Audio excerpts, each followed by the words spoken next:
Hello students, today we are going to look at the story An Angel in Disguise, which is written by T.S. Arthur. It is there in the syllabus of class 9th and 10th ICSE.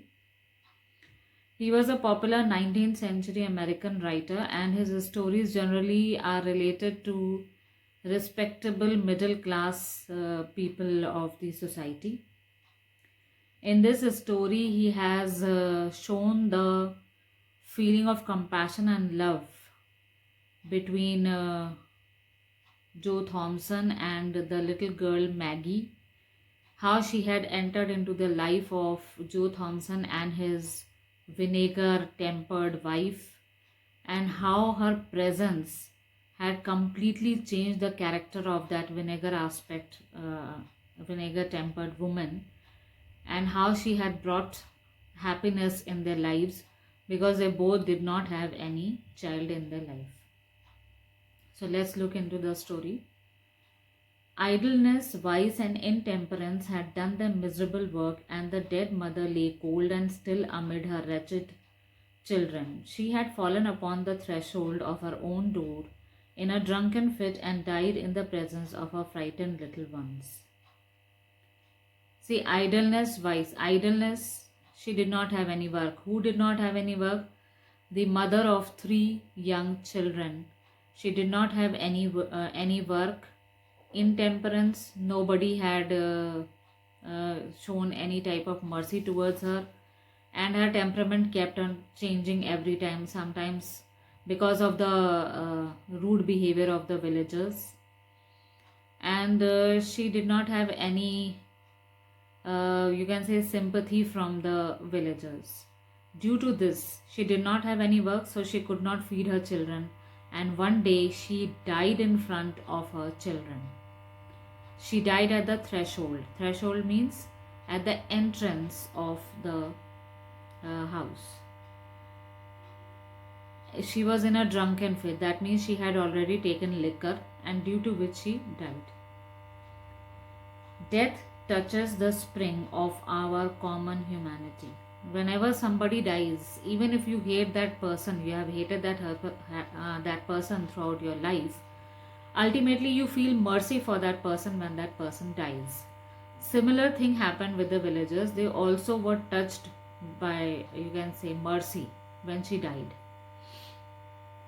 This woman had been despised, scoffed at, and angrily denounced by nearly every man, woman, and child in the village. She had already been, whenever she used to go through the village in order to find work, the villagers did not ever respect her. They had already scoffed at her. Scoff means just, you can say, kicking her away from their path, or they used to scoff at her. They used to just scold her at times. And nearly every man and woman and every person of the village had done this thing to that woman. As a matter of fact, her death was passed from lip to lip in subdued tones. Pity took the place of anger and sorrow of denunciation. Now, when this news of her death had spread throughout the village, it passed on from lip to lip. Everybody was speaking about her death. So, the anger that they had for her, or the feeling of hatred for her, it all turned into mercy. And all of them immediately felt mercy for that woman. Neighbors went hastily to the old tumble down hut in which she had secured little more than a place of shelter from summer heats and winter cold. Some with grave clothes for a decent interment of the body, and some with the food for half starving children, 3 in number. Now, neighbors, they hurriedly moved to that hut in which she used to live with her children. Somehow she had managed to create a space in order to save her children from the summer heat and from the cold of the winter.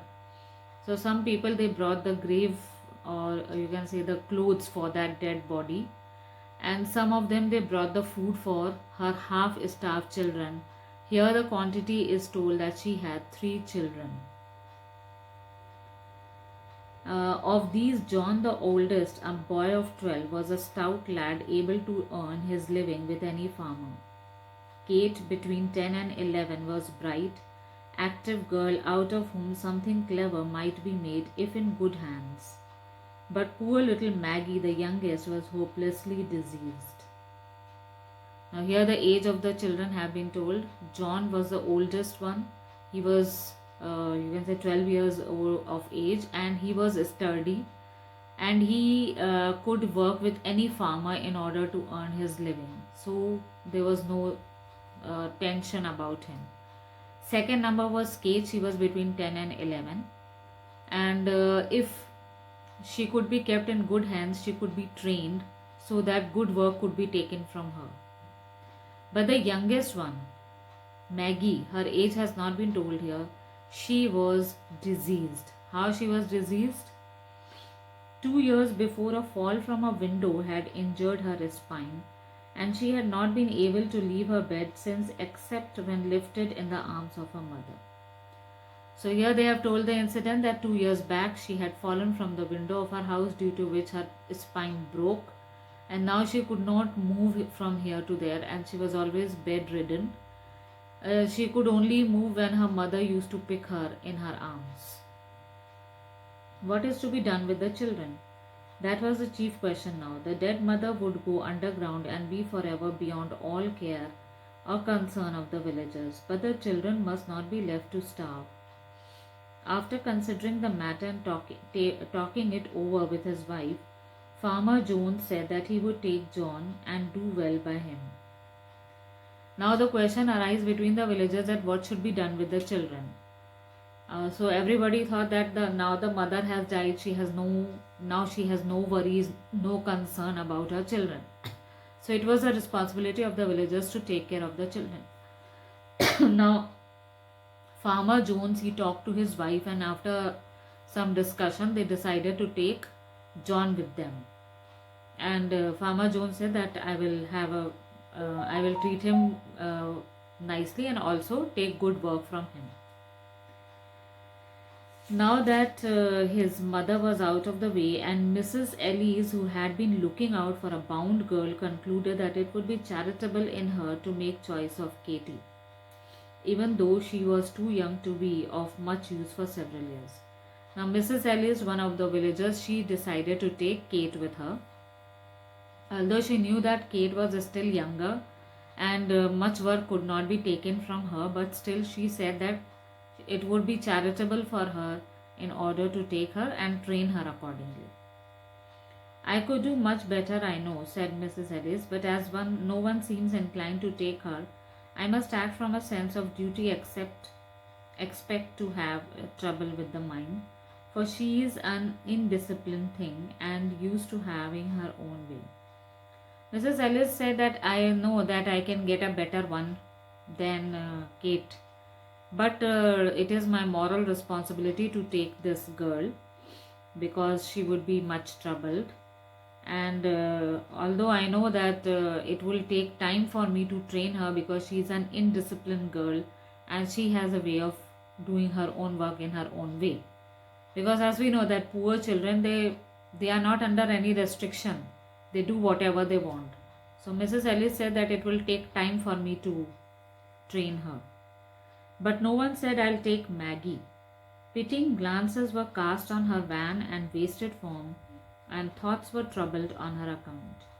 Mothers brought cast-off garments and, removing her soiled and ragged clothes, dressed her in clean attire. The sad eyes and patient face of the little one touched many hearts, and even knocked at them for entrance, but none opened to take her in, who wanted a bedridden child. Now these two children had already been taken by the two persons of the village, but what about Maggie? Nobody said that I'll take Maggie because nobody wanted to have a bedridden child. Although her innocent face had touched their hearts and they were moved with pity for her, some of the mothers, they brought the cast-off garments of their children in order to dress her neatly, and also they removed her soiled and ragged garments because they were all dirty with dust and all. And her innocent eyes, It seemed as if it was knocking on the heart of the door, on the door of their heart to let her in. But nobody, all of them had become stern and strict. Nobody tried to open their heart for her because nobody was ready to take a bedridden child. Take her to the poor house, said a rough man, of whom the question, "What's to be done with Maggie?"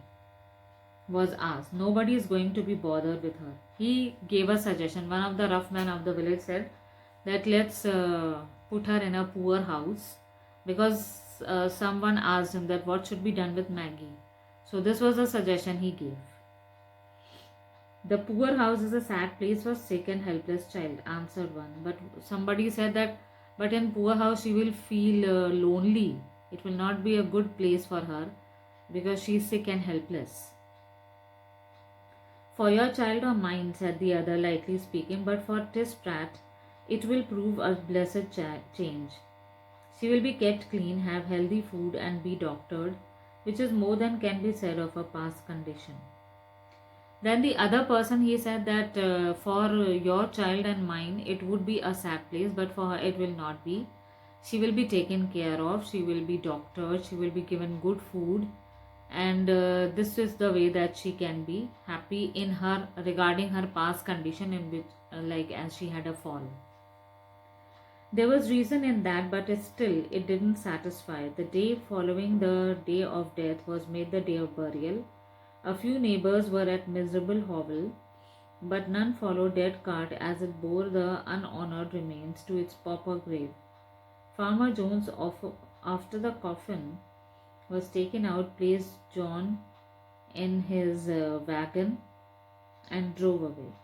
Satisfied that he had done his part, Mrs. Ellis spoke to Kate with a hurried air. Bid your sister goodbye, and drew the tearful child apart ever sincerely her lips had touched in a sobbing farewell.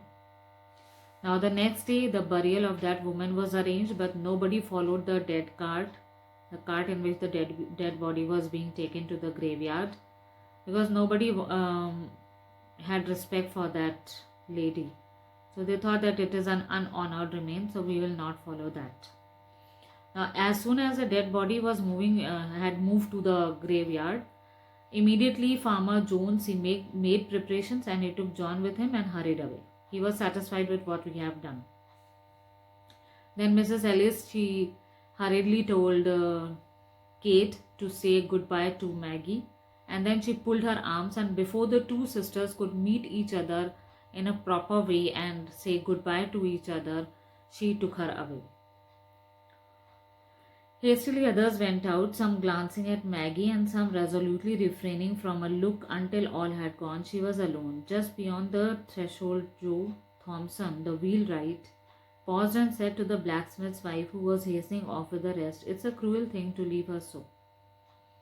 Now, other people of the village also, they hurriedly left the hovel. Hovel means a small hut in which Maggie was left alone. Some of them deliberately did not try to look at Maggie. Some of them, they gave her a, you can say, tense look, and they resolutely tried to refrain from looking at her, otherwise they would be moved with pity. And here at the entrance, Joe Thompson was standing, and he was thinking something when the blacksmith's wife, she was also leaving the hut. He said that it would be cruel to leave her so. "Then take her to the poor house. She'll have to go there," answered the blacksmith's wife, springing away and leaving Joe behind. So blacksmith's wife said, "Okay, then you can take her to the poor house where she will be taken care of." After this, she went away, and and Joe Thompson was left behind. For a little while the man stood with a puzzled air, then he turned back and went into the hovel again. Maggie, with painful effort, had raised herself to an upright position and was sitting on the bed, straining her eyes upon the door, out of which all had just departed. A vague terror had come into her thin, white face. Now, here the this wheelwright, Joe Thompson, he was quite puzzled what to do. He was thinking and trying to take decision. Immediately seeing him, Maggie, she tried to push herself up in order to sit on the bed, and her eyes were constantly on the door because nobody was there in the hut. She was left all alone, and her eyes were filled with terror. She was constantly looking at the door.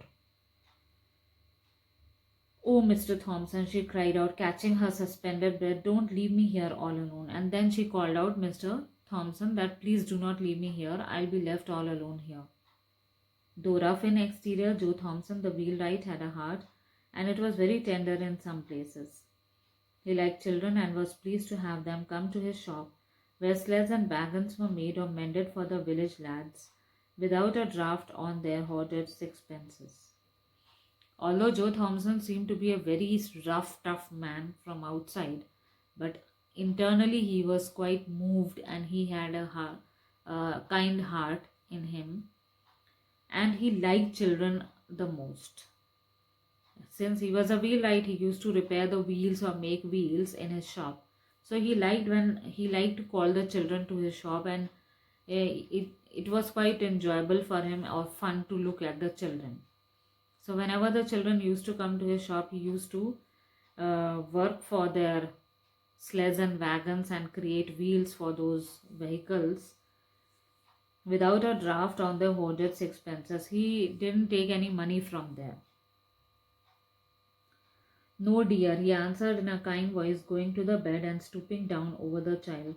"You shan't be left here alone." Then he wrapped her with gentleness, almost of a woman, in clean bed clothes, which some neighbor had brought, and lifting her in strong arms, bore out into the air and across the field that lay between the hovel and his own. He said, "No, no, dear, I'll not leave you." And as soon as he said this, he stooped. Stoop means he bent down in order to pick up Maggie. He wrapped her so tenderly in the bedsheet clothes which were brought by the villagers a few hours ago. And then he took her gently in his arms and started walking towards his house. Now, Joe Thompson's wife, who happened to be childless, was not a woman of saintly temper, nor much given to self denial for others' good, and Joe had well grounded doubts touching the manner of greeting he would receive on his arrival.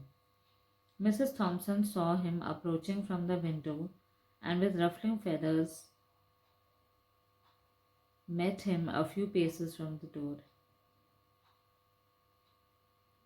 Now, Joe Thompson's wife was not a very kind hearted woman. She was wicked because they were childless for so many years, and she did not have a good temperament. She did not think good for anybody else. She was a self centered woman. She used to think about herself only.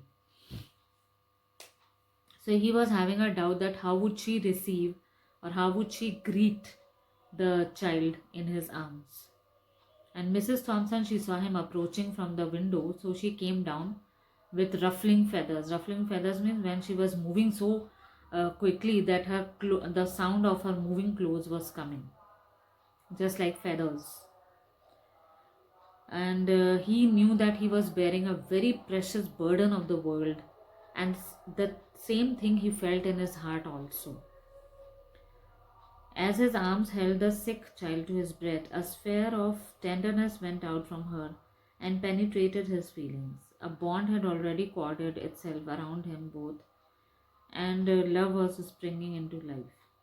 Now, when with his arms he put the child close to his chest, he felt that to his chest, then he felt that the tenderness of the child was giving him much more warmth and much more feeling of fatherly feeling in him. And a bond had already been created between the two, between Joe Thompson and Maggie. "What have you there?" sharply questioned Mrs. Thompson. Joe felt the child start and shrink against him. He did not reply, except by a look that was pleading and cautionary, that said, "Wait a moment for explanations and be gentle." And passing in, carried Maggie to the small chamber on the first floor and laid her on a bed. Then stepping back, he shut the door and stood face to face with his vinegar-tempered wife in passageway outside. Now, when he reached the door, the entrance gate, his wife asked that, what have you in your arms? He did not give even a slightest reply, but his eyes seemed as if he was requesting her to have patience and to be quite alert, as if he wanted to say that please have patience, I will tell you everything later on. And then he took Maggie to the first floor in a small chamber where he kept very, you can say, carefully Maggie on a soft bed. Then he stepped back and he shut the door. And as he turned around, he saw his wife looking into him. She was vinegar tempered, has been described here. Vinegar tempered means having no feeling of compassion, nothing else. You haven't brought home that sick brat. Anger and astonishment were in the tones of Mrs. Joe Thompson. Her face was in a flame. She was quite angry, his wife, and she said that, have you brought that sick child over here? And her face was in, you can say, it had become red due to anger and astonishment. I think women's hearts are sometimes very hard, said Joe. Usually, Joe Thompson got out of his wife's way or kept rigidly silent and non combative when she fired up on any subject. It was with some surprise, therefore, that she now encountered a firmly set countenance and a resolute pair of eyes. He answered her that I think some of the women have got stone heart. This is the first time that Joe Thompson had answered his wife. Otherwise, in most of the cases, he used to avoid her or just remain silent and listen to whatever she opened up in anger and in astonishment. But this is the very first time that he spoke this sentence to her, and it was a surprise for his wife also, as she was constantly staring at him in surprise that he had answered in such a way. Women's hearts are not half so hard as men's. Joe saw by a quick intuition that his resolute bearing had impressed his wife, and he answered quickly and with real indignation, be that as it may. Every woman at the funeral turned her eyes steadily from the sick child's face, and when the cart went off with her dead mother, hurried away and left her alone in that old hut, with the sun not an hour in the sky. His wife said that no, women's hearts are not so hard. They are half hard-hearted as compared to men. Then Joe Thompson said, see, whatever I said now, let it be. That women have got stone heart or they are hard-hearted, because I have seen how that woman had died and how all the women of the village had gone quickly out of the hut as soon as the dead mother was carried away to the graveyard. Where were John and Kate? Asked Mrs. Thompson. Farmer Jones tossed John into his wagon and drove off. Katy went off with Mrs. Ellis, but nobody wanted the poor sick one. Sent to her poor house was a cry. She asked about John and Kate, and he told her that Farmer Jones had taken him and Mrs. Ellis had taken Kate, but nobody was interested in taking this poor child. Everybody was shouting that take her to the poor house. Why didn't you let her go then? What did you bring her for? She said, then you must have let her go to the poor house. Why have you brought her here? She can't walk to the poor house, said Joe. Somebody's arms must carry her, and mine are strong enough for that task. He said that she cannot walk to the poor house alone, and I am stronger, so I carried her. Then why didn't you keep on? Why did you stop here? Demanded the wife. She asked that, why didn't you go to the poor house? Then instead of going to the poor house, why you have brought to our house? Because I am not apt to go on fool's errands. The guardians must first be seen and a permit obtained. There was no gainsaying this. When will you see the guardians? Was asked with irrepressible impatience. Now he said that, see, I am not a fool to carry her directly to the poor house. First of all, I must fetch guardians for her, a permit must be obtained, then only I will take her to the poor house. Now, to this, she couldn't answer. Mrs. Jane Thompson could not answer. Then she said that, okay, then when are you going to find guardians for her, and when will you carry this child away from the house? She was quite, you can say, anxious to know about it. She was impatient. Tomorrow. Why put it off till tomorrow? Go at once for the permit and get the whole thing off your hands tonight. Then he told her that tomorrow I will take her. And then she said, why are you putting out tomorrow?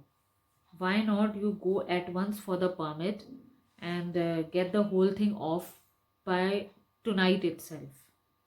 Jane said the wheelwright with an impressiveness of tone that greatly subdued his wife.